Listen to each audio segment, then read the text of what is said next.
अभिजीत सिन्हा साहब, ये नई ईवी पॉलिसी इस चुनौती को दूर करता हुआ दिख रहा है? Thank you. आपके दर्शकों को नमस्कार।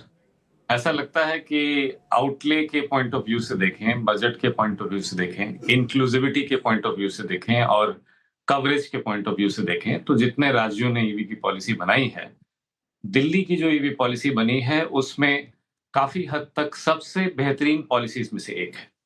इसकी पर पर्सन इनफिल जो कवरेज है, या जो आउटले को अगर आप व्हीकल के नंबर के साथ कंपेयर करें, या जितने लोग दिल्ली में गाड़ियों का इस्तेमाल करते हैं, उसके हिसाब से इसकी इंक्लूसिविटी भी अच्छी है।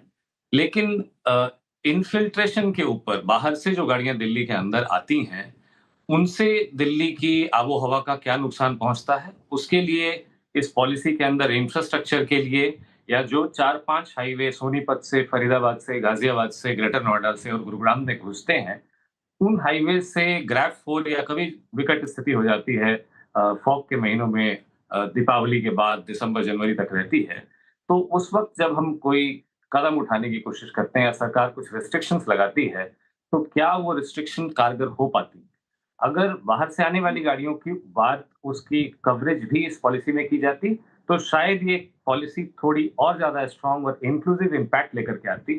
जैसा अमित जी ने कहा कि पॉल्यूशन भी बड़ी बात है, सिर्फ energy transition, fuel consumption avoid करना ही दिल्ली की ईवी पॉलिसी का एकमात्र लक्ष्य नहीं है, बल्कि ये भी जरूरी है कि आप दिल्ली में रह रहे लोगों की जिंदगी, उनके साथ उनकी सांसें जो अटक जाती हैं 4 महीने के लिए, उसके ऊपर भी ध्यान दें। उस हिसाब से पॉलिसी मुझे लगता है इंफ्रास्ट्रक्चर के ऊपर थोड़ी और बेहतर होनी चाहिए।